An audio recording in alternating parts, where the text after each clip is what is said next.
vanno in vacanza. Eh già, è arrivato il momento di dedicarci anche a un po' di sole, di mare, di spiagge e perché no, anche a un po' di divertimento, anzi, tanto direi perché ce lo meritiamo dopo tutto quello che abbiamo passato. Ma svago, allegria, spensieratezza non escludono però il rispetto per gli altri e per l'ambiente che ci circonda e quindi il rispetto delle buone maniere. Ecco quindi oggi alcuni semplici consigli con delle regole dettate dalla vita di spiaggia, che alla fine fanno solo riferimento a buon senso ed educazione. Al giorno d'oggi il primo elemento del bon ton in spiaggia è sicuramente rappresentato dal telefonino, dall'uso del telefonino. Ormai separarsene è praticamente impossibile, ma magari proviamo a usarlo con un po' di moderazione. Quindi al nostro vicino di ombrellone non credo interesserà sapere tutto sulla nostra storia d'amore con il fidanzato, sulla litigata in corso con la mamma, piuttosto che le confidenze con la migliore amica, piuttosto che classiche chiacchierate tra uomini. Quindi ricordiamoci di moderare il tono della voce e anche e soprattutto ricordiamoci la suoneria, quindi di non averla proprio che si sente in tutta la spiaggia. Un'attenzione anche per quanto riguarda magari quando stiamo a vedere video o quant'altro, magari ci stiamo guardando una serie TV, magari utilizziamo gli auricolari. Capitolo a parte però è quello che riguarda la musica, nel senso che se siamo verso l'ora del tramonto, nulla vieta di fare un aperitivo sulla spiaggia, che peraltro io adoro, e di ascoltare un po' di musica insieme agli amici. Però la spiaggia deve essere quasi deserta, non possiamo ascoltare la musica a tutto volume in pieno giorno perché direi che non è affatto carino. Sempre a proposito di urla e schiamazzi, un'attenzione particolare la dedico alle mie amiche mamme, anche al papà, anche se in realtà io sono super fortunata perché tutte le mie amiche sono molto educate, cercano di avere anche dei figli educati di conseguenza, ma se dovete ad esempio chiamare vostro figlio per farlo uscire dall'acqua oppure chiamarlo per magari dover andare a casa, non fatelo a distanza, cercate di avvicinarvi e quindi di non urlare da un capo all'altro della spiaggia, anche perché magari il vostro vicino potrebbe stare cercando di schiacciare un pisolino.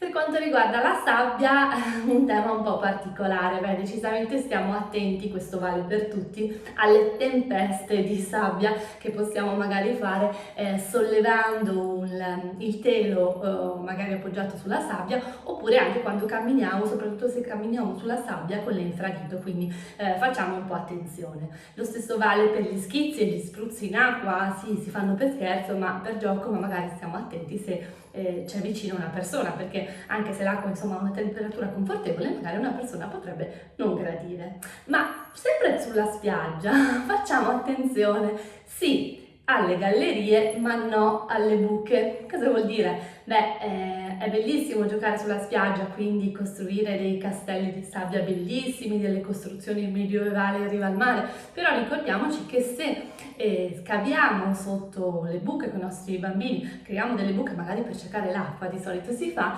ricordiamoci magari di chiudere la buca al termine del gioco, perché oltre a non essere di buona educazione è anche proprio molto pericolosa. Sempre riguardo la spiaggia non è un campo da calcio. Si può giocare, sì, ma con moderazione, quindi cerchiamo di adattarci alla situazione, all'orario della giornata e alle persone coinvolte, per non rischiare di tirare una bella pallonata in faccia a qualcuno, come è successo a me una volta e non è stato molto piacevole.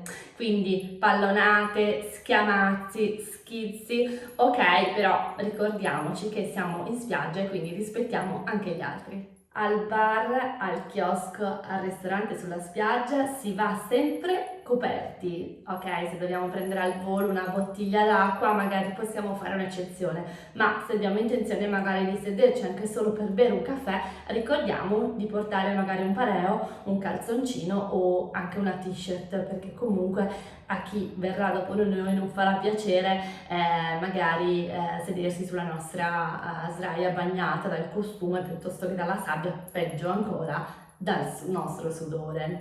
Ma per quanto riguarda il look invece, io direi che tutto ciò che è vistoso è decisamente da evitare e soprattutto il make-up in spiaggia è superfluo. Questo perché? Perché nonostante ci siano i trucchi waterproof, abbiamo sempre il rischio di diventare la brutta copia di Moira Orfei. Curatissima invece in spiaggia deve essere la pedicure. Eh già, se i piedi non sono impeccabili, tutto il resto non conta. E, neanche a dirlo, i ritocchi in spiaggia sono quasi da film horror in tutti i campi. Così come a casa o in ufficio, cerchiamo di essere dei buoni vicini di ombrellone. Sì, è importante quindi anche stare attenti a questo aspetto della giornata in spiaggia e quindi il saluto, quindi il salutare arrivando in spiaggia piuttosto che andando via, il appunto moderare il tono della voce, l'uso del telefonino come abbiamo visto prima, ma anche cose più pratiche come per esempio non spruzzare la crema magari in direzione del vento, magari la lozione che va addosso al nostro vicino.